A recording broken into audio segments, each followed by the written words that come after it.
Olá, pessoal, estamos aqui de volta em mais um episódio do nosso Armarinho Podcast. Hoje vamos falar de história, patrimônio cultural, fotografia e outras cositas más. Roda a vinheta.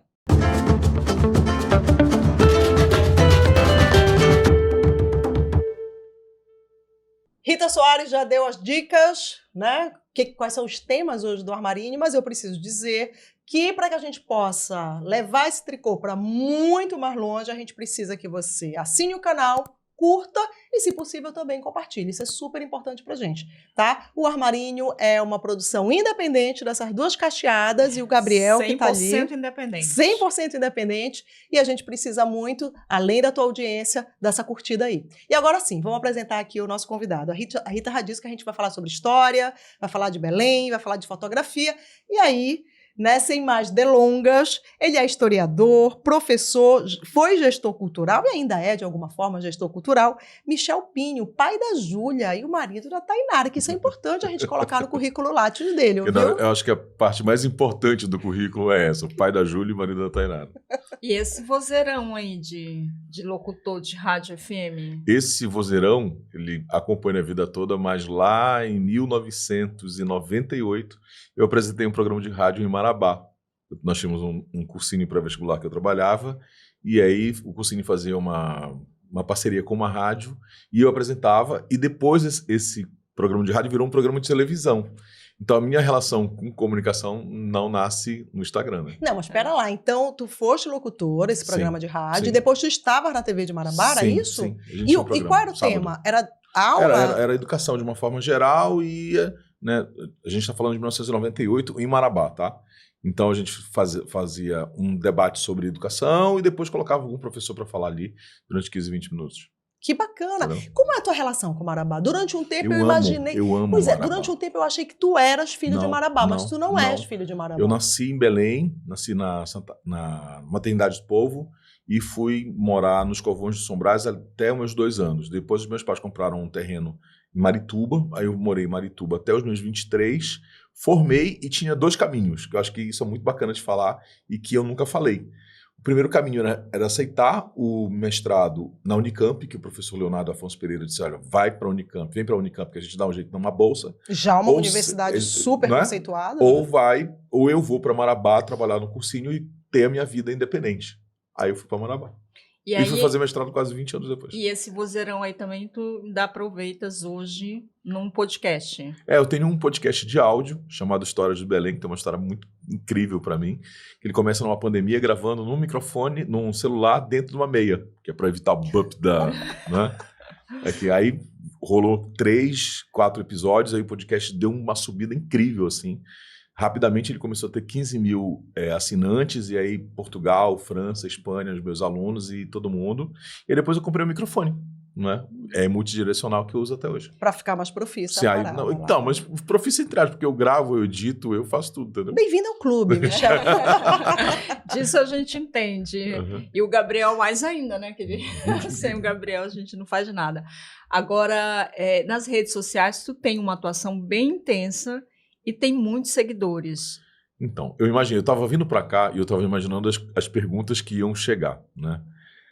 Eu sempre gostei de rede social, sempre gostei, né? Sempre gostei dessa história da comunicação, me comunicar. Tinha blog? Então, aí olha só, eu tive ICQ, tive Mirk, tive... Aí que tu derruba a gente. Tá? Aí é que tu derruba a gente. Tive ICQ, tive Mirk, tive Orkut, tive MSN, tive Blogger, tive Vlogger.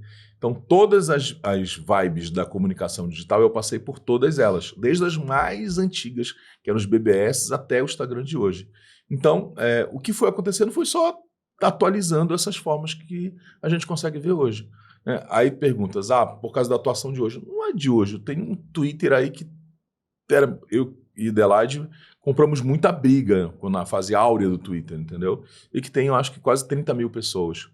Né? O que aconteceu hoje foi só o exponencial de uma atividade que eu já faço há muitos anos. Entendeu? Agora, tu fazes um trabalho muito interessante de mostrar a cidade de um jeito que, às vezes, a gente não está acostumado a ver. Sim. As redes, que papel elas têm nesse teu processo? Então, essa é uma Tá. Deixa eu só acrescentar, porque uma vez tu comentaste comigo, eu não sou, tu super atuas e fazes muito bem as Sim. redes, mas em um determinado momento, numa conversa informal, uma Sim. vez tu falaste para mim assim, mas eu não sou influenciador. Não sou. Pois tu não te consideras esse Não influenciador? Não sou. Não és? Não sou. Eu sou um professor que gosta de se comunicar e que utiliza as redes sociais para fazerem microaulas, igualzinho uma aula de sala de aula. Só que eu tenho uma aula com 50 minutos para um público físico, em que uma aula que deve ser do início, eu apresento o que eu vou trabalhar, faço a apresentação desse conteúdo e finalizo esse conteúdo. Se vocês olharem os vídeos, é exatamente igual. Oi, gente, tudo bem? A gente está aqui no Almirante Barroso, Almirante Barroso, tarará, tarará, em 1947, aconteceu isso e o resultou nisso aqui. Todos os vídeos são exatamente iguais. Entendeu? E o público? Qual é o público que... Bom, eu posso te dar números que me impressionam. Por exemplo, hoje, a cada 30 dias, eu alcanço 702 mil pessoas. Mas, o perfil, Tá? que pessoas aqui... 85% das pessoas têm acima de 24 anos. 85%. Ou seja, tá? Talvez São já tenham adultos. sido teus alunos, É isso? É mais do que isso, né? Eu acho que dos 25 a 34, uma parte ali em torno de 34% deve ter sido meus alunos. Tá? Mas eu acho que nem tudo, porque o volume é muito grande. Mas o que mais me impressiona mesmo é um público que está acima de 45 e acima de 65 anos. Que eles somam quase 40% do público todo. E aí, como é que eu consigo perceber isso? Quando eu vou ao supermercado e estou com um carrinho e uma senhorinha vai lá assim, olha, gostei muito que você falou lá da minha rua, gostei muito que você falou de tal pessoa. Fala da minha família, né? Fala da casa que eu vivi, fala daquela coisa. Então, esse é o lado mais bacana. Porque a gente tem umas redes sociais que a gente criou nos últimos 5, 6, 10 anos, que elas são redes de conflito, né? Elas engajam porque você conflitua algum pensamento ou alguma ação sua. E eu tenho um certo orgulho de falar que as minhas redes sociais fizeram o inverso. Elas acabam por nos unir, por discutir a história e a memória da cidade. A gente brinca que quem não tem hater não faz sucesso nas redes. Eu tenho muitos, tenho vários. Tenho vários haters, vários. Eu vários, achei que não. Vários. Tem um garoto, né, que durante 3 anos ele sistematicamente falava, printava e colocava nas redes sociais dele coisas absurdas, assim, absurdas. Então, eu acho que esse é um deles, eu acho talvez o mais forte de tudo. E eu não sei qual é a origem desse ódio todo, né? Tem um rapaz que levou Mas um ele processo... questionava as tuas aulas? Não, ele desqualificava. Assim, ele sempre desqualificava. A pessoa. Né? Sempre desqualificava a pessoa. Não gosta de ti por algum motivo. Vou dar um exemplo. Dentro do dossiê do IFAM, tem uma imagem do João Pinto sobre o Ver-o-Peso, que é uma projeção de como seria o Ver-o-Peso, a Doca e o descampado, que hoje é o Largo do Palácio, né, Praça Dom Pedro II. Eu publiquei isso e fiz um comentário sobre essa imagem, que estava correta, que era muito legal. E aí ele publicou que era um absurdo que a cidade estava caindo na minha laia, um professor tão ruim, né, mostrando uma coisa que era batida para todo mundo. Eu sabia que não era isso, entendeu? Mas eu acho que isso é muito bom para a gente pensar como a nossa mensagem ela é lida por outra pessoa, entendeu? Mas são muitos, mas no volume são poucos, entendeu? Tem muito mais. Proporcionalmente. Tem muito mais carinho, tem uns né? 10 a 15 aí que odeiam, mas o carinho é muito maior. Isso Bem-vindo ao clube também. Isso aumentou quando tu assumiste cargo público na prefeitura? Aumentou muito, né? Mas aí eu soube separar isso, né? Isso eu soube separar bem. Porque quando eu assumi cargo público, eu tinha noção de que eu não era o professor Michel que fazia as aulas públicas do Twitter, etc. e tal. Eu era alguém que estava ligado diretamente a uma administração pública, da qual não faço parte do ponto de vista partidário, nunca fiz, né? E que assumi esse cargo público por determinação do prefeito eleito. Ponto, né? E eu sabia que, de alguma maneira, as cargas sobre essa prefeitura iam cair sobre mim. Então, e falo isso publicamente pela primeira vez, né? A empolgação sempre foi uma marca muito da minha personalidade. Já tratei isso 10 anos de terapia e nunca consegui resolver, né? E quando eu cheguei à frente da Funbel, eu cheguei para o jurídico e disse assim, olha, bora fazer um edital público, tá? Que eu quero todos os espaços da Funbel abertos sem custo nenhum. Quem quiser vem aqui e ocupa, né? E aí, não faz, vamos fazer sim. Isso eu assumi na segunda, eu criei esse edital na quinta-feira. E quinta-feira esse edital foi publicado. Na sexta-feira o mundo caiu na minha cabeça. Porque nós abrimos todos os editais e não remuneramos os artistas para se apresentar. Com toda a razão. E aí, publica na sexta-feira à tarde, revoga a decisão e segue o barco. A gestão pública, ela não é Sim, fácil, sim, né? não. Antes da gente entrar nesses pormenores da gestão pública, mais uma perguntinha sobre subjetiva, Sim. que é o seguinte: quando a gente está nas redes, Uhum. exposto e falando um pouco da cidade, Sim. a gente critica, a gente está do outro lado, a gente é, como é que se diz? A pedra, Você é né? sociedade A civil, pedra. sim. E aí, de repente, tu vira vidraça. Sim. Teve um sofrimento ali, Muito. porque tu é uma pessoa muito querida no Twitter, por Sim. exemplo, no X antigo Twitter. Aham. E, de repente, tu agora começa a receber Esses haters.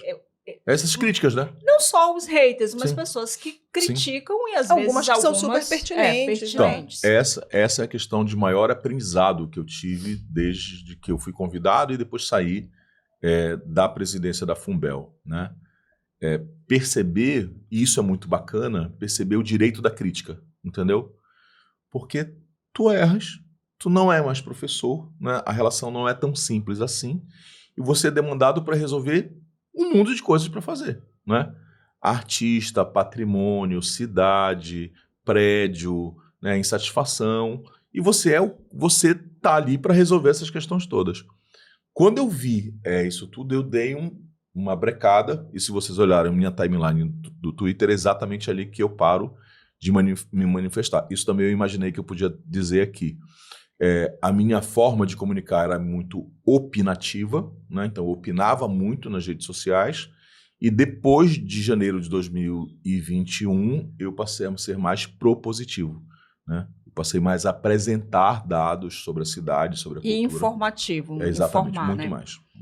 Michel, como é que eu queria voltar para essa coisa das redes sociais, para o conteúdo que tu produzes. Como é que tu decide, assim? Porque o que está nas redes sociais, muitas vezes, não está no currículo, né? Não está, não é nem no currículo, não está na livro, ementa na de uma biblioteca. disciplina. Uma ementa da disciplina, Sim. né? Tu és professor de história. Sim.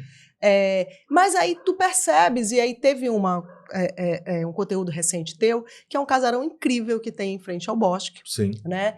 Que eu cheguei a frequentar, e Sim. que assim, é maravilhoso que alguém olhasse para aquilo Sim. e dizesse assim, isso é uma pérola Sim. que está em pleno Almirante Barroso, e falar sobre isso. Como é que tu defines o que vai ser conteúdo para as redes, né? E embala esse conteúdo? Beleza. Essa é uma pergunta que eu não esperava, mas é uma resposta bacana também. Gente, ele é tá? muito professor. Ele fez, eu acho que uma listinha, perguntinhas que elas vão fazer. Ele vai Exatamente. quase abrir um PowerPoint daqui Daqui a pouco pra aqui aqui, né? pra gente. Como é que eu decido isso? É decidido normalmente entre 9 horas da noite e 7 horas da 6h30 da manhã, que é o horário que eu chego em casa, a Júlia já começa a dormir, e aí eu começo a ler. E aí eu começo a ler, e isso tem uma história dentro que é muito bacana de ser explicada, que a Tainara precisava de um tablet melhor, e aí eu tive que vender o meu tablet, juntar o dinheiro com dela e comprar um tablet bom. Eu fiquei 2 anos sem tablet. Então, ler no computador é muito desconfortável, no celular não dá, porque é muito pequenininho. E aí eu disse que ano passado no Dia dos Pais, eu queria um tablet para mim, que ela tinha vendido o meu, e ela foi e me deu um tablet. Mudou a minha vida. Por quê? Porque a partir daí, à noite ou final de semana, quando a Júlia está fazendo alguma coisa, eu estou com ele aberto, lendo os códigos e leis municipais de 1896 em diante, as decisões do governo das províncias do Grão-Pará de 1846 em diante, os jornais da Hemeroteca Digital Nacional, dos jornais daqui, e ler pelo simples prazer de ler o que eu sempre li na minha vida como historiador, né? Então eu leio isso e digo assim, pô, cara, que bacana. Olha, o Amintas de Lemos tinha uma história bacana que ele decidiu morar fora da casa. Então, Amintas de Lemos. Beleza. Quem é o Amintas de Lemos? Aí, beleza. Será que a professora Naná escreveu sobre ele? Escreveu. Pega, lê o artigo. A Naná, professora Naná. Professora Ana Maria de Nazaré Sages, né? Aí leu, junto com Luiz Augusto. O artigo é bacana. Será que eu consigo entrar em acordo? Entrar em contato? Aí eu coloco um history. Alguém conhece? Conheço. Aí o seu Luiz Antônio, que é o neto do filho do Amintas, neto do Amintas, disse, professor, sou eu, o senhor quer entrar? Aí pronto. Aí as coisas começam a engrenar todas. Porque as pessoas passaram a ter orgulho de abrir as suas casas para que eu pudesse visitar e contar aquelas histórias.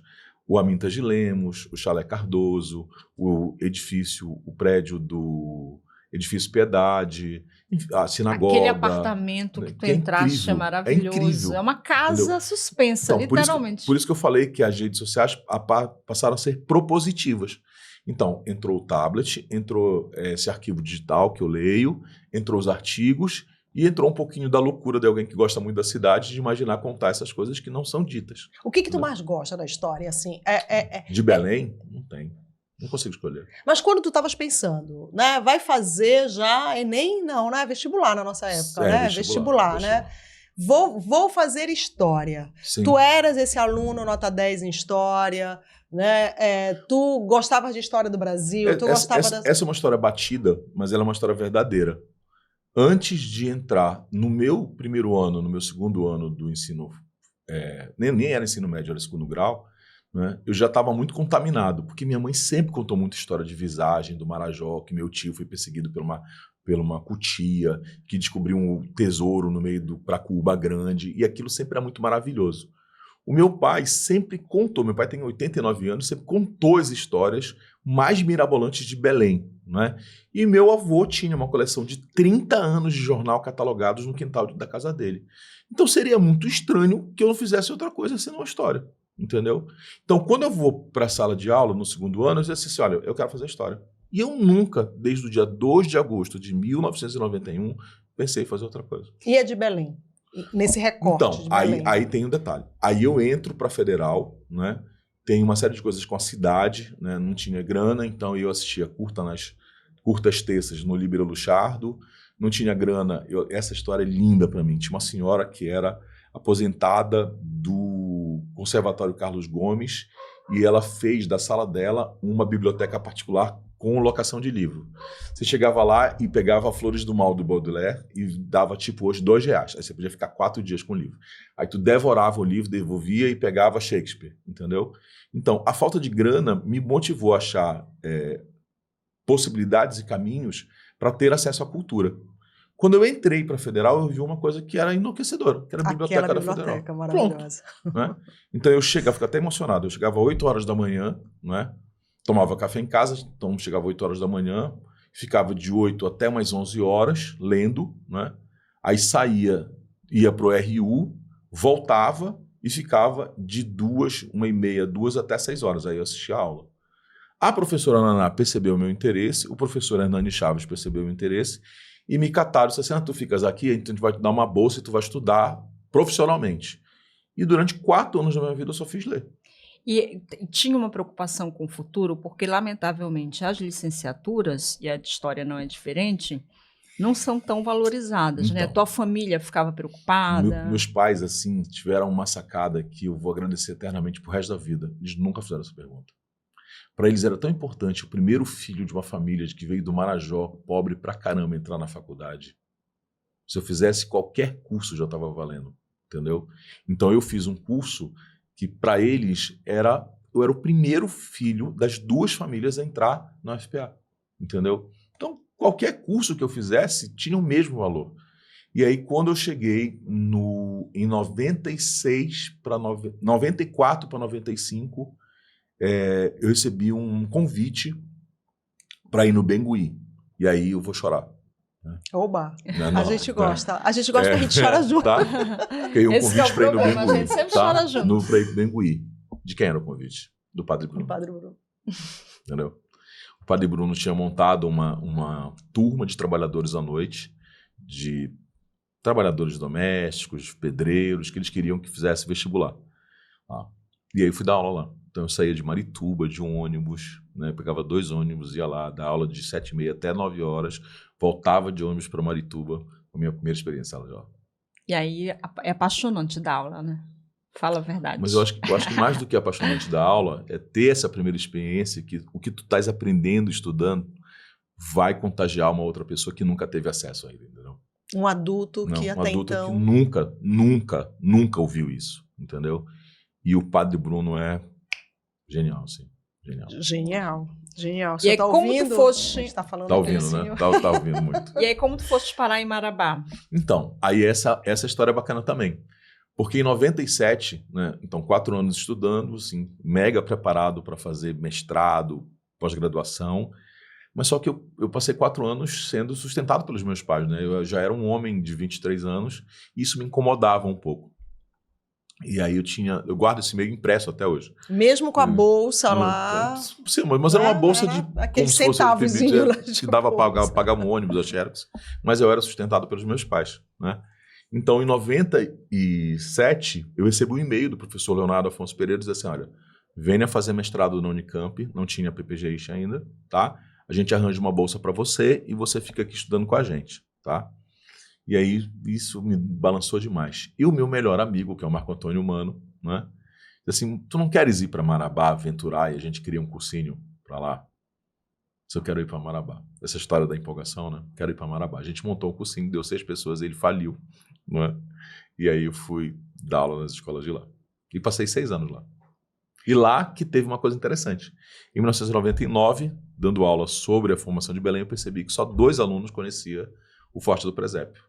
Aí eu cheguei para a diretora e disse assim, diretora, tá?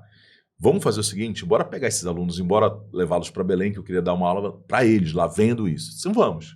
Aí alugaram um ônibus, eu coloquei uma turma inteira de 3º ano dentro do ônibus, saímos na sexta-feira à noite, amanecemos no sábado em Belém, lanchamos e escovamos os dentes num posto de combustível, fomos para o centro histórico da cidade e eu dei minha primeira aula do que eu faço hoje. E ali surgiu, então, as aulas públicas. Sim. Michel, eu acho que eu já fiz essa pergunta para alguém que estava aqui, também professor. Por que esse jovem adulto, muitas vezes, ele está assistindo a aula de história, a aula de geografia, e ele está em sala de aula e ele está achando um saco? Ele quer ir embora, ele quer ver a novela, ele quer encontrar o parceiro dele, o parceiro, seja o que for. Mas aí tu consegues, numa aula pública, levar 1000 pessoas, né? Por que a escola não consegue fazer esse olho brilhar? Porque a escola, via de regra, é muito desinteressante. Você tem 17 anos de idade, 18 anos, acorda às 6h30 da manhã, né? Pega um ônibus, um transporte público, o pai vai deixar nas escolas privadas, nas escolas públicas você vai andando, pega uma bike. Chega lá, tem um indivíduo que é mais velho, não fala a sua linguagem, né? Vai falar de uma coisa que você não sabe, né? E que você vai ficar sentado durante 5 horas por dia. Quem consegue fazer isso? Então é essa dinâmica que está ultrapassada? Sim, porque mas além ela de sempre ti, foi. além de ti, tem vários outros professores que são super interessantes que estão Ela dando aula para esse jovem. Sempre foi desinteressante, né? E aí é muito bacana essa leitura do século XIX, porque no século XIX já se reclamava no Colégio Paraense de que os professores precisavam falar exatamente daquela disciplina, daquela forma, porque os alunos eram muito indolentes. O termo é indolente. Óbvio, né? O cara no século XIX quer discutir a formação do Império Brasileiro a partir da adesão da independência. O cara não quer saber, ele quer tomar banho de garapé, ele quer namorar, ele quer passear, né? Então, hoje, você prende um aluno na sala de ensino médio com 40, 50 alunos, que é muito mais interessante falar de qualquer outra coisa do que o processo da formação da regência brasileira em 1834 com ato adicional. Quem tem que gostar disso sou eu. E quando tu tens que dar essa disciplina, tu tens que fazer esse conteúdo, como é que tu faz a magia acontecer? Isso é o que é mais bacana. O que eu mais gosto na sala de aula é dar os assuntos mais difíceis. Por uma coisa muito simples, que é eles perceberem qual é a relação desse passado com o presente. Vou dar um exemplo para vocês duas que vocês vão transformar meus alunos agora, tá? O ato adicional de 1834, ele estabelece a descentralização do poder, porque o Dom Pedro I tinha abdicado, beleza? O que acontece com um governo que tem uma descentralização política? O que acontece com um Estado que não tem uma mão forte? Ele perde o poder. Supostamente vai perder o poder, porque você vai ter outras pessoas lá. Cabanagem, farroupilha, balaiada, sabinada e revolta dos malês. O país virou uma vulcananarquia. Aí, entendeu? Ele começa a olhar para outros momentos históricos que ele começa a pensar e a correlacionar. Michel, uma coisa me incomoda no Pará, que é a falta de referências. Talvez eu esteja falando uma grande besteira, mas como jornalista... Olha que eu vou te responder. Mas como jornalista, às vezes eu tenho dificuldade para encontrar referências sobre a história contemporânea. Contemporânea que eu estou dizendo, por exemplo, é de Jarbas Passarinho para cá, por exemplo. Você tem razão. É. Existem poucos historiadores. E me dá uma poucos. certa agonia, uma certa preocupação da gente estar perdendo os personagens dessa história. Eu lembro, por exemplo, Hélio Gueiros, Almir Gabriel, Sim. são pessoas que se foram e que talvez não tenham deixado. Mas não tem problema nisso. Nenhum problema. Porque você está colocando... Eu acho que isso é como jornalista, Exatamente. né? Você está percebendo a fala dessas pessoas como um elemento jornalístico de que elas digam que elas fizeram isso, aquilo, outro. Do ponto de vista metodológico da história, você tem muitos caminhos. Eles falaram de muitas maneiras. Eles falaram através da fotografia, eles falaram através dos seus atos, eles falaram através dos jornais, eles falaram através dos seus adversários. De qualquer maneira, eu sinto falta de uma, digamos assim, sistematização desse conhecimento. Tem gente que está estudando isso. Acho que um dos historiadores que é maior referência em relação a isso, os maiores pesquisadores dessa história do tempo presente, é o professor Peripetiti, né? Que é professor do FPA, e o Jaime Covelar, eu acho que é o sobrenome dele, que são historiadores que tratam da ditadura militar para cá, entendeu? Mas eu te digo que essa pauta que você está levantando em relação à história recente, ela está muito mais na ciência política do que da história. Entendeu? Michel, precisa de incentivo para publicações? Não, quer dizer, as publicações estão todas online. Todas online. Se você digitar agora, o pessoal que está vendo a gente em casa, digitar agora Cidade de Belém, PPIST, Programa de Pós-Graduação em História, o FPA, você vai achar, sei lá, 20, 30 dissertações sobre isso. Entendeu? Michel, o que eu percebo também, é muito bacana essa análise da Rita, porque eu tenho também essa sensação, mas tem obviamente, alguns episódios, né, que são... tem importância mundial e que nos últimos anos, sei lá, nos últimos 10 anos, mas muito intensivamente, é isso? Falei certo? Acho Quase, que sim. por aí, né?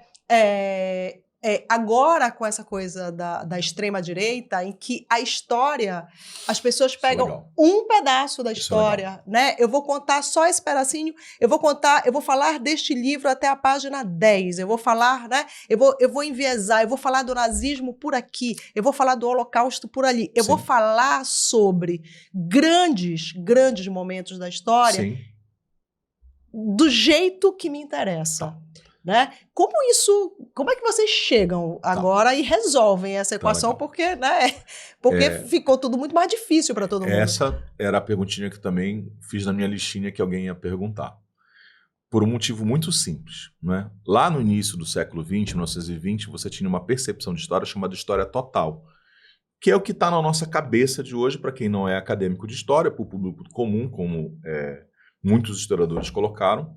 Para o público comum existe uma história total, uma história da Europa, uma história do Brasil, uma história do século XX, uma história tarará, e o historiador tem que dar conta dessa história total. Isso não é verdade, porque o historiador, o jornalista em especial, nós três com profissões distintas, mas muito parecidas, nós sempre selecionamos. Né? Quando você disse assim, vou te alfinetar, né? Você vai me alfinetar porque você tem um determinado crivo político, econômico, filosófico, né? Intelectual, que você vai fazer isso. Né? O historiador faz da mesma maneira. Né? Então eu vou falar da história de Belém, mas vocês nunca me viram falar, por exemplo, da história dos prefeitos de Belém. Vocês já me viram falar disso? Não recordo. Não. Né? O meu recorte é falar da história da cidade, da sua urbanização, do seu patrimônio histórico. É um recorte. Né? O que a extrema-direita faz é a deturpação da história com uma apropriação, abre aspas, científica. Né? Então, o fulano falou sobre isso, sobre aquilo outro. Mas cadê os documentos? Né? Quais são as fontes? O que eu percebo também, eu acho que é uma coisa que até a Lilia Schwartz fala naquele livro Autoritarismo à Brasileira, que alguns fatos históricos já estavam, digamos assim, a gente já tinha uma unanimidade em torno deles. A escravidão existiu, e não é algo do qual a gente deva se orgulhar. Isso estava pacificado. Em determinado momento houve uma quebra e alguns fatos da história começam a ser, tem um pouco disso que a Adelaide falou, não só começam a ser deturpados, mas começam a falar que é preciso ouvir vários lados. Então, de repente, você vai fazer algo sobre... Você não vai perguntar para um nazista por que ele eliminou 100 mil pessoas, vai? Não, exatamente. Né? Então, mas em algum momento sim, né? A gente começa a ter esse questionamento. A minha pergunta para ti é o seguinte, na sala de aula, deve ter ficado bem difícil porque, ou não, eu como professora, em alguns momentos fui questionada, sim. Por exemplo, numa aula eu dava aula de ciências sociais, numa aula sobre cota racial, né? E aí você às vezes entra ali num você é muito mais confrontado, muito delicado. Eu vou te dar duas respostas. A primeira resposta, aqui no ensino superior, também fui professor de ensino superior, essas questões são muito complicadas, né? E elas são muito boas para a aula, porque te possibilita o diálogo. Sempre o diálogo, nunca a imposição, né? Pelo método sofista, eu sempre vou perguntar para ti, você está entendendo? Como é que você está entendendo? Você vai me responder e eu vou te responder de volta, né?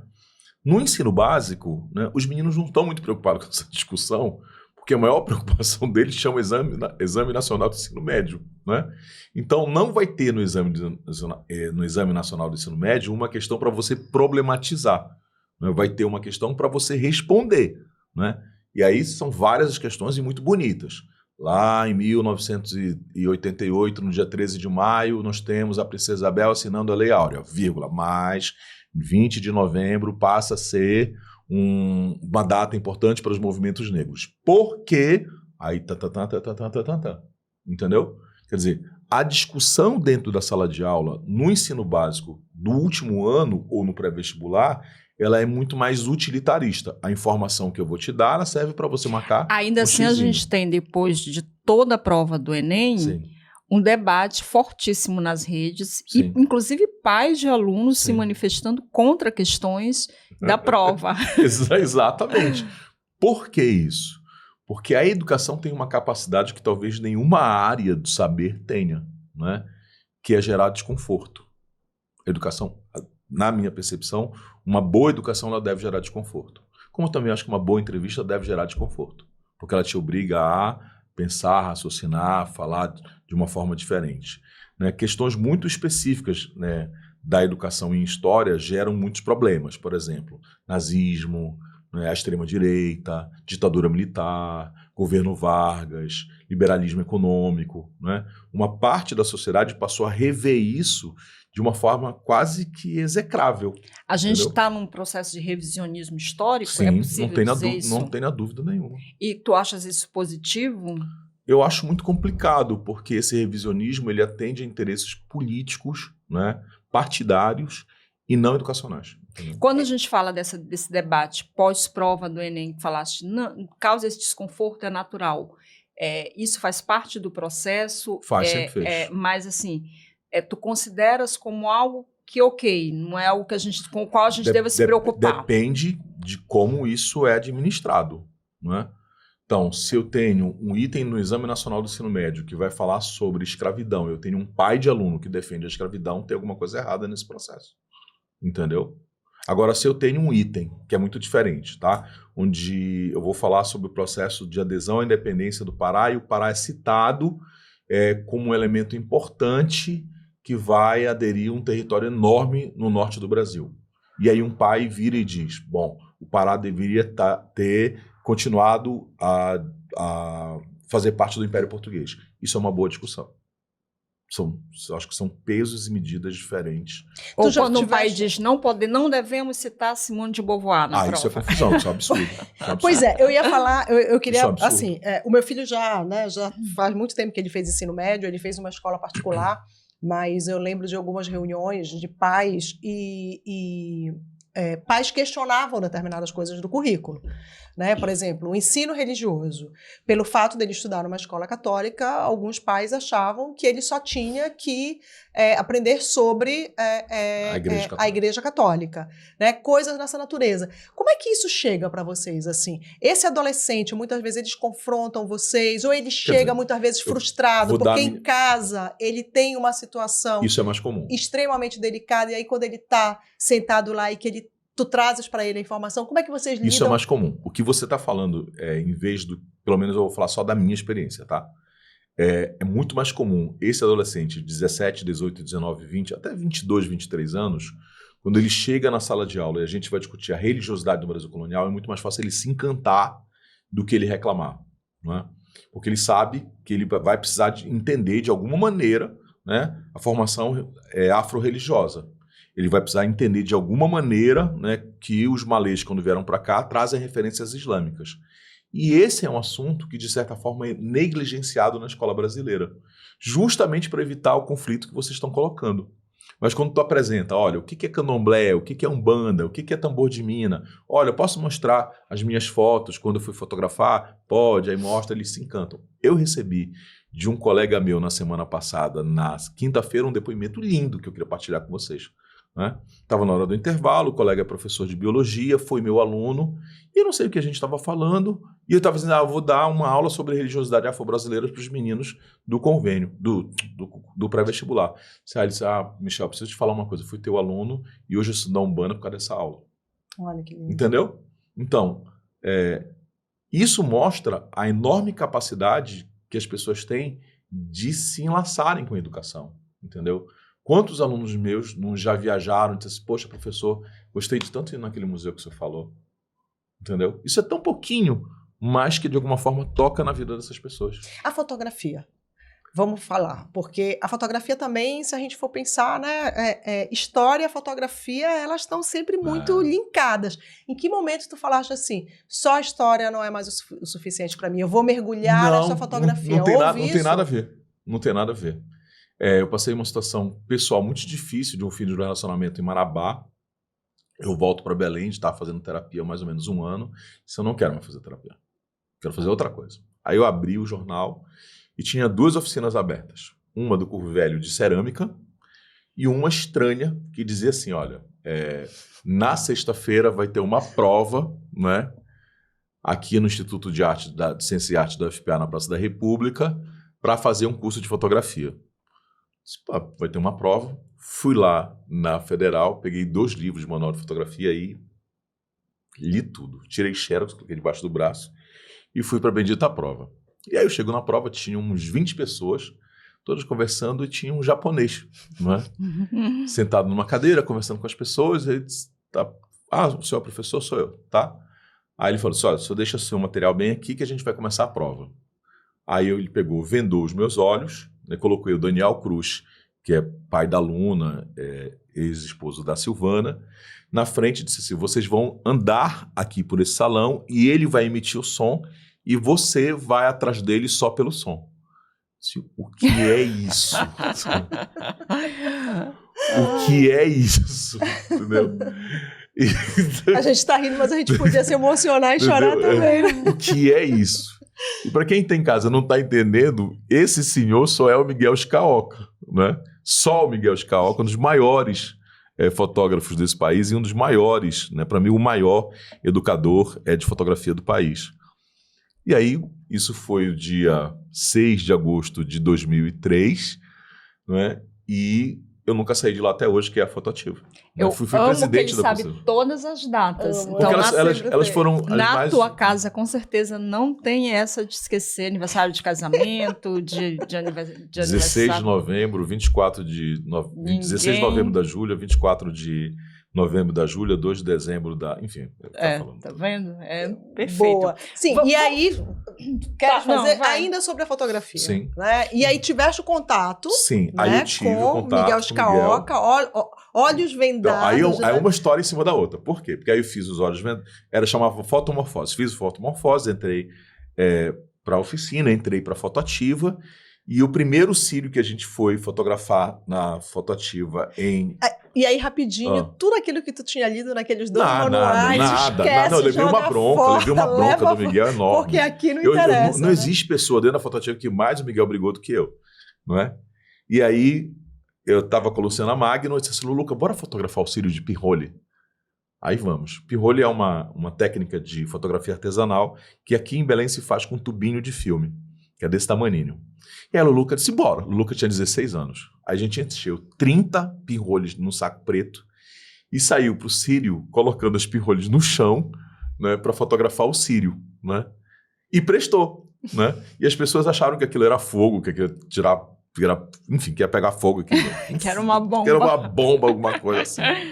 E aí isso foi me encantando. Só que diferente do que todo mundo imaginou ou imagina, eu nunca fui um fotógrafo de Belém.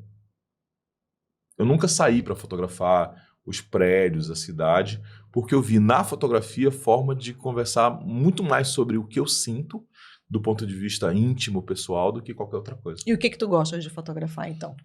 Não tem isso, né? Por exemplo, eu tenho uma série, vou falar isso publicamente pela primeira vez. Eu tenho uma série quando eu tive um processo depressivo muito forte, entendeu? Então, eu andava pela cidade e comecei a fotografar o que aquela cidade me falava quando eu estava nesse processo depressivo muito ruim, entendeu? Aí uma série inteira. Então, tem uma série inteira que eu gosto demais, demais. Quando eu fui visitar os campos de concentração em Auschwitz, Birkenau, ganhei um prêmio em relação a isso, chamado Patrimônio da Dor. Fotografei os lugares que... Essa é uma série bacana que foi pro Senado, que foi sobre a ditadura militar em Belém, sobre o silêncio da ditadura, entendeu? É igual os vídeos. Essa eu lembro e é bem bacana. Né? Vamos falar um pouquinho da gestão. Eita, né? Jesus. Bora. Eita, agora. Agora vai começar. Como foi essa experiência à frente da Fumbel? Foi incrível.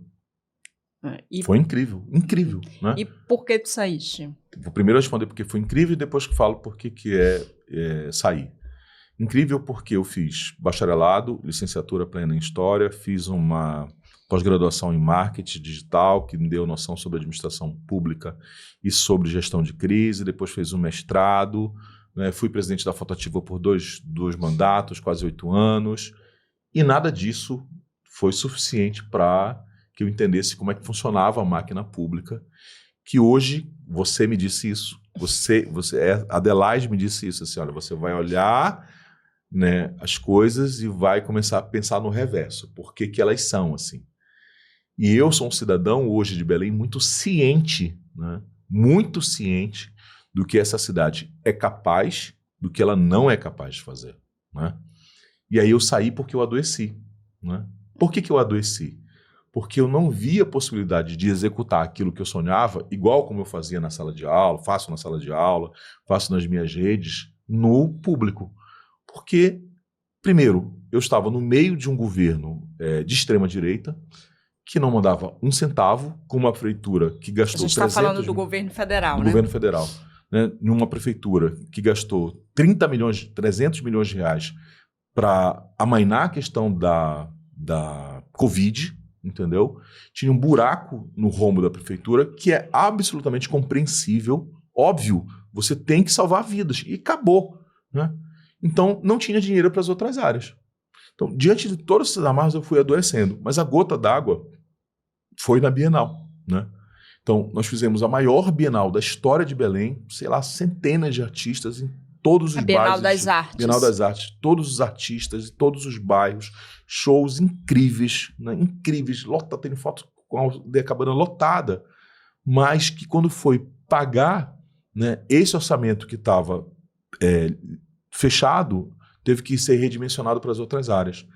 E aí as pessoas começaram justamente a reclamar. Né? Atrasou o pagamento. Atrasou o pagamento. E assim, tu apanhaste demais nas redes. Nossa. O mundo caiu na tua cabeça. Eu digo que orçamento público é uma peça ficcional, exatamente, né? Exatamente. Ela está lá, mas não necessariamente quem não entendeu, uma coisa é orçamento, uma outra coisa é financeiro, tá? Financeiro, então, né? O orçamento estava tudo bacana, o financeiro precisou ser remanejado. E aí, na hora de pagar, o dinheiro não saiu. Aí, na hora de pagar, assim, e se tem uma coisa que ninguém pode reclamar, é que eu não dei minha cara a tapa. Porque eu comecei a ligar para todo mundo. Disse, olha, não vai sair agora, espera 15 dias, espera 20 dias, espera 30 dias. Espera 2 meses. 2 meses, mas se vai sair. E aí o pessoal começou a ficar em dócil. Óbvio. E falavam o que de ti, Michel? Não, aí, né, toda sorte de impropérios, né? Toda sorte de impropérios começaram a ser desfechados. E aí eu comecei a adoecer. Literalmente eu comecei a adoecer. E aí eu fiquei preocupado com uma coisa. E também digo isso pela primeira vez. Eu não sou servidor público, né? Eu sou carteira de trabalho assinada. E quando eu assumi a Secretaria de Cultura, eu larguei todos os meus empregos para ir para lá, porque não era compatível, entendeu? E aí eu pensei, se a cidade começar a me odiar, eu não volto para a sala de aula, porque ninguém quer professor odiado, óbvio, né? E aí encaixou, e aí eu queria citar publicamente 4 pessoas. Citar 5 pessoas. Professor Fabrício Alves, o Beto, a Nice, a Dirce, citar o professor Antônio Carvalho e citar a Rosana Bastos. Porque a primeira ligação que eu dei, assim, olha, eu preciso voltar para a sala de aula. A primeira ligação, todas essas 5 pessoas foram lá e disseram, não te preocupa, você vem aqui que você volta para a sala de aula amanhã. Boa. E tu estava sentindo falta também disso, não? Sempre, né? Michel, quando tu falas que, eu entendo muito que a gente imagina muita coisa, a gente quer realizar muita coisa e, enfim, a gente não vai conseguir, né? Em algum momento a gente vai fazer igual, né? Aqueles programas de auditório não, que tinha show da Xuxa, que você joga a carta para saber qual show da você... Xuxa. Eu faço lá em casa com os boletos. Não é isso, é um pouco isso. Quando tu falas que Belém é o nome, né? É a cidade que a gente vai ter a COP em 2025, 1 ano e meio, mais ou menos, para que ela aconteça. 1000 obras estão acontecendo, Belém está sendo muito falada, a gente está vendo já o interesse real da mídia, né, de outras pessoas. Uns são muito otimistas, outros estão dizendo isso vai ser... Mas, assim, o que tu imaginas de potencial para essa cidade que agora finalmente vão descobrir ou que agora finalmente a gente vai poder resolver ou encaminhar ou dizer assim, poxa, sabe aquela bronca que é histórica, agora pode ser encaminhada? E aí, de imediato, tu estás otimista com a possibilidade da COP aqui?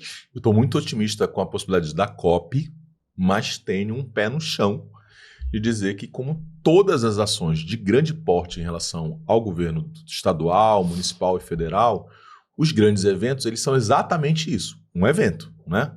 Nós vamos ter uma grande COP, muita gente, muitos governantes, mas ela vai passar. Eu estou muito mais preocupado com o que vai deixar do que necessariamente com o evento, tá? Por que eu estou te falando isso? Porque nós tivemos outros eventos na história de Belém, na história do Estado. Nós tivemos o período da borracha. E a borracha passou. E o que ela deixou? Ela deixou para quem? As ruas arborizadas, né, as praças, os prédios estão aonde? Não estão no Jurunas, não estão no Guamá, não estão na Pedreira. Entendeu? Então tu acha que essas obras que vão acontecer prioritariamente no centro da sim, cidade... Porque, exatamente, né? Porque também vão beneficiar um grupo muito pequeno de pessoas. Porque, quer dizer, qual é o interesse público de fazer uma obra no Tenoné, né, na Pratinha, né, em Coraci, para a COP? Né? Não cabe, né? Não cabe nessa narrativa, entendeu? Mas eu espero que a gente, como cidade, melhore um pouco. Entendeu? Aí tu falaste que quando assumiu um cargo público, tu entendeste do que Belém é capaz Sim. e do que, não digamos é capaz. assim, do que não é capaz. Uhum. Fala um pouco mais sobre isso, do que nós somos capazes e onde está, digamos, o nosso grande gargalo. Tá. Nós somos capazes de agregar. Isso é indiscutível. Indiscutível. E eu Embora haja controvérsias, né? Eu vou te provar que é possível agregar, tá? Nós somos capazes de agregar através da cultura. A cultura é um elo muito importante, né? Todos os eventos que nós fizemos com pouco dinheiro, mas que tinham uma boa pauta cultural, lotou. Todos, sem nenhuma exceção. Palacete Bologna lotou, a Biblioteca Avertano Rocha lotou, todos lotaram. Só fazendo um parêntese Sim. sobre por que eu disse que há controvérsia, é que às vezes conversando com produtores culturais de Sim. Belém, a gente ouve as pessoas dizerem, porque no Ceará ou em Recife as pessoas se unem mais em torno desses propósitos, em Belém não tem muito essa união. Não estou falando do lado profissional. Do lado profissional, em todos os lugares vai ter disputa. Todos. Estou falando da população. A população compra o discurso da cultura assim, de graça, super tranquilo em relação a isso. Tá?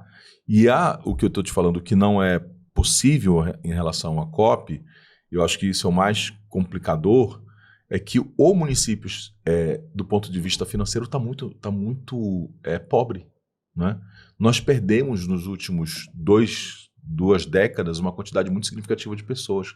Então, o recurso para a educação, o recurso para a saúde, né, o recurso da gestão pública, que depende desses números de crescimento de população, a gente perdeu. Além disso, a arrecadação que nós temos em relação ao Estado cada vez menor. Pergunto, com que dinheiro a gente vai fazer isso? Entendeu? Então, eu tenho certeza do que a gente pode fazer e eu tenho certeza do que a gente não pode fazer. Né? E o que a gente não pode fazer é inventar dinheiro. Mas ainda assim tu consegue ser otimista, vislumbrar que a gente pode ter essa cidade, né, que é mais inclusiva, que é muito mais democrática, que vai chegar a essa obra pública. A gente está muito perto, a gente grava aqui no Almirante Barroso, a gente está muito perto de uma das obras que eu acho que são muito mais significativas e ela não está com esse carimbo da COP, que a gente está falando do Canal São Joaquim, né, que vai atravessar 5 bairros. Aquilo realmente, eu acho que para quem mora no centro da cidade, talvez não tenha a dimensão do que é essa obra. É uma obra que eu acho que não foi iniciada, ela já está com placas ali, mas desconheço. Mas assim, essa é uma obra que faz diferença. Sim. A gente não vai cortar esse sim, tá?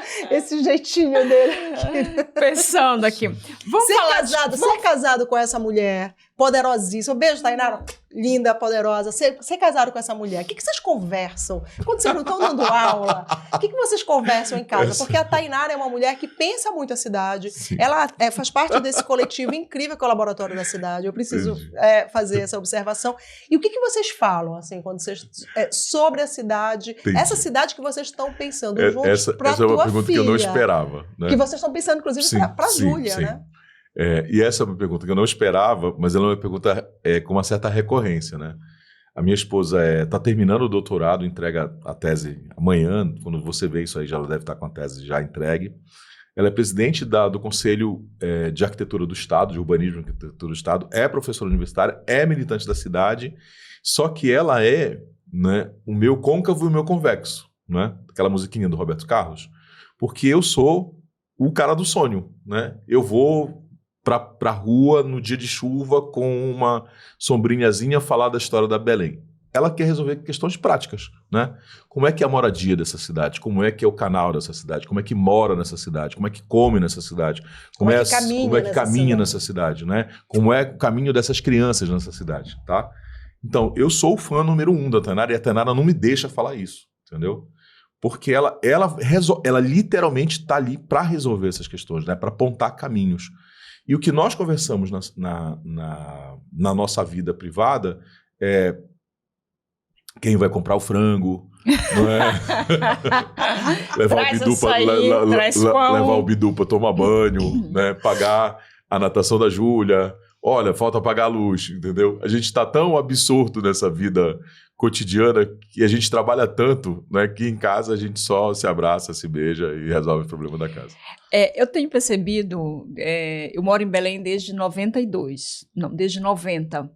E nos anos 90 e nos anos 2000, o centro de Belém estava muito mais abandonado do que está hoje. Hoje a gente tem algumas iniciativas que são extraordinárias. Não posso falar do Circular, senão vou dizer que eu estou puxando o saco da Adelaide. E do Michel, parceiro. Mas eu falo. Você não falar, eu falo. Porque eu acho, assim, é emocionante eu vi desde o início, vi como nasceu, assim, acompanhando jornalisticamente, realmente é fantástico. E além dessa iniciativa, que claro, tu podes falar, mas assim, que outras iniciativas tu enxergas que têm mudado um pouco? Eu sinto que há uma autoestima maior do belenense em relação à sua cidade. Tem problemas gravíssimos no centro histórico, gravíssimos, de uma ordem que participei de reuniões assim que dá vontade de chorar. Mas você tem um Sesc no Ver o Peso, né? Tem um Sesc no Ver o Peso. Você tem a fotoativa. A fotoativa na Campina. Você tem a Câmara Có na Campina. Você tem o Bar do Seu Salomão, o Bar do Recanto, ali na frente do bar da Praça do Carmo. Você tem o Teatro Nazareno Torinho, né, na Praça do Carmo. Você tem o Fórum Land, você tem a Bienal das Amazonas. Então, nos últimos 20 anos, a gente consegue perceber um movimento que também não é um movimento só de Belém, né? Porque eu também sou um leitor sobre patrimônio em outros estados, em outras discussões, que é a ocupação do centro histórico por artistas e uma parte da classe média intelectualizada para tomar para si. E isso é muito importante. Para te responder de forma mais enviesada ainda, eu acompanho a Câmara Municipal do Porto, né? Câmara Municipal do Porto em Portugal. E Porto é importante, né? A Câmara tem um trabalho incrível de comunicação e ela publicou um senhorzinho de 96 anos que ainda vende, né, na sua mercearia da mesma forma que vendia em 1940. Mesmo peso, mesmo tipo de grão, a mesma balança, a mesma colher. Então ele virou uma grande referência de comércio na cidade do Porto. E ele virou um ponto turístico, entendeu? Por que eu estou te falando isso? Quem entra no Sesc, quem entra na Fotoativa, quem entra no Fórum Land, quem entra no Bar do Recanto do falecido seu Salomão, tá? Quem entra nesses lugares não quer entrar em qualquer bar. Ele quer ter uma vivência diferente, entendeu? Eu não, se vocês me permitirem, já vou terminar a resposta, eu não gosto muito dessa história da experiência, entendeu? Parece a questão da, uma experiência. Não é isso. Você vive de fato, entendeu? Quem aqui nunca sentou debaixo daquelas bandeiras na Praça do Carmo, tomando um refrigerante, comendo um salgado de camarão, não viveu. Camarão empanado. Ou Ai, não viveu, que delícia. Não viveu, entendeu? Com aquela boa pimentinha. Quem não foi, viveu, vá. Não Vá. viveu. Olha, então eu vou, eu já quase concluindo aqui essa conversa, a gente tem, né, a gente podia falar com o Michel ainda muitas horas, mas a gente vai, ele tem um jantar e a gente não quer que ele chegue atrasado. Michel, muito recentemente eu vi, passando na minha timeline no Twitter, e tu com certeza viste, porque esse Twitter viralizou, de uma pessoa que fala assim, não entendo vocês terem orgulho de levar o turista para o Ver o Peso, que é um sim. lugar fedido, inclusive era essa expressão, fedido, é um lugar que sempre vai ter pedinte, é muito calor. Aí eu falei, gente, tem muito calor e tudo mais. E essa pessoa que escreveu, e assim, só para deixar muito claro, não é para ninguém queimar ninguém, né? Nessas fogueiras hoje em dia nas redes Digitais, sociais, mas era uma pessoa muito jovem falando isso. Como tu percebes esse olhar também quando a gente está falando de patrimônio, que a gente está falando de memória, que a gente está falando de identidade, que a gente está falando do que a gente é? Né? Porque o Ver o Peso, esse Ver o Peso fedido, né, somos nós, pelo menos eu me vejo ali. Sim. Né, de alguma forma. Porque existe um empacotamento, né, higienista do turismo que mira na Europa, né, e mira na Disney. Então, você tem a rua limpa, você tem o guarda de trânsito, você tem, né, a bodeguinha lá com tudo organizadinho, a pessoa com o uniforme, o chapeuzinho, né, com a maquiagem pronta, que é tudo aquilo que nós nunca fomos e nunca seremos. Entra Entendeu? no brinquedo e sai na lojinha, né? E isso não quer dizer que a gente não quer uma feira com acessibilidade, que ela seja mais limpa, né? Claro. Só para deixar claro, a gente quer melhoria para o trabalhador que está lá e para quando a gente vai também. A gente quer que ele tenha o banquinho dele, a gente quer o ventiladorzinho dele, a gente quer as coisas bonitinhas, mas nós não somos isso. Gente, o Ver o Peso foi inaugurado em 1901, no dia 1º de janeiro, com uma greve dos peixeiros. Que coisa mais sintomática que isso? O Antônio Lemos disse assim, bora fazer um mercado moderno para organizar a cidade. Aí os peixeiros entram em greve. Por quê? Porque trabalhar dentro do Ver o Peso era caro. Aí eles continuam vendendo peixe aonde? Na pedra. Na famosa Pedra do Peixe, que está lá ainda. E que continua vendendo peixe até hoje. Entendeu? Então esses processos de higienização não deram, não vão dar, né, certo na história de Belém.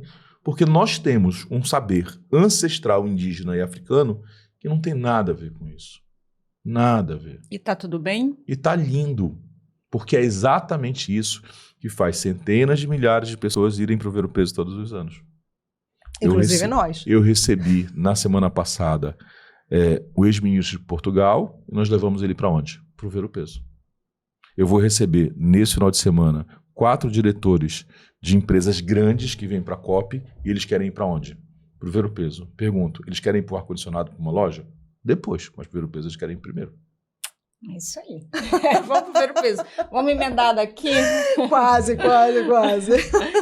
Michel, projetos, vamos lá. É óbvio que tu não vai ficar só em sala de aula, não que isso seja menor. E a gente sabe da potência e da importância que a gente tenha, né, professores assim com toda essa paixão na sala de aula, mas projetos. Dormir, primeiro projeto, dormir bem. Eu vou te deixar responder para te cutucar na sequência de novo, tá? Vou fazer a Rita agora. Tá, vou dormir. Eu estou assessorando um livro sobre cabanagem que vai ser lindo, lindo. Eu estou escrevendo um livro que não sei quando vai sair, mas ele vai sair. Os editais vêm aí.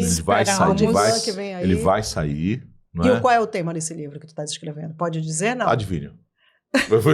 Adivinha qual é o tema que ele vai ser sobre Belém, claro. Não é? Então, estou assessorando um livro, estou escrevendo um livro, né? E tenho um projeto grande mesmo, assim, quer dizer, grande que é um sonho grande em fazer atividade para crianças, entendeu? Vou já dizer isso, vou dar esse spoiler aqui. A gente vai fazer isso em maio, né? Agora em abril ainda, não sei que dia vai sair isso aqui, na Fotoativa, que é unir fotografia para criança no Open Holiday com patrimônio histórico. A ideia é fazer um grupinho de 30, 40 crianças para fale no entorno da Praça das Mercês, explique ali e elas fotografem, entendeu? Porque a ideia é muito bacana de que que essas crianças cresçam com uma noção de educação patrimonial e também já começam a fotografar. E teu endereço nas redes para quem? Super fácil, Michel Pinho. Em todas as redes? Todas as redes. Olha, eu amei esse projeto, lembrei obviamente de amiga Lucy, que a gente faz lá o circuitinho no circular, e é isso. É impressionante como as crianças, elas, quando você atinge aquele coração, você muda, inclusive, muitas vezes a família. Porque a partir da criança... Uma filha que fala pai 300 vezes a cada 2 segundos. Pai, por que o Rio de Janeiro se chama Rio de Janeiro? Pai, o que tem dentro do Cemitério da Soledade? Pai, e aí, obviamente que eu fico muito emocionado, né? E aí vou explicar para a Júlia e eu tenho que fazer isso para as crianças. Boa, então a próxima entrevistada, né, pode ser a Júlia e na sequência a gente chama a Tainara também aqui no Maria. Michel, prazer, foi lindo, amamos. Amei também, obrigada. Nada, querida, tá? Beijo. Só para vocês entenderem, tava rolando umas disputas aqui se ia ter umas alfinetadas ou não, e na verdade eu que eu alfinetei, entendeu? Que nada, foi lá, estava tudo combinado. Adorei. Semana que vem a gente se vê, não esqueça de assinar o canal, compartilhar. Comente. Dê sugestões, que a gente fica super feliz com seus comentários. Vou dizer como a Júlia faz. Dê o seu like. Dê o seu like. É isso. Beijo. Beijo.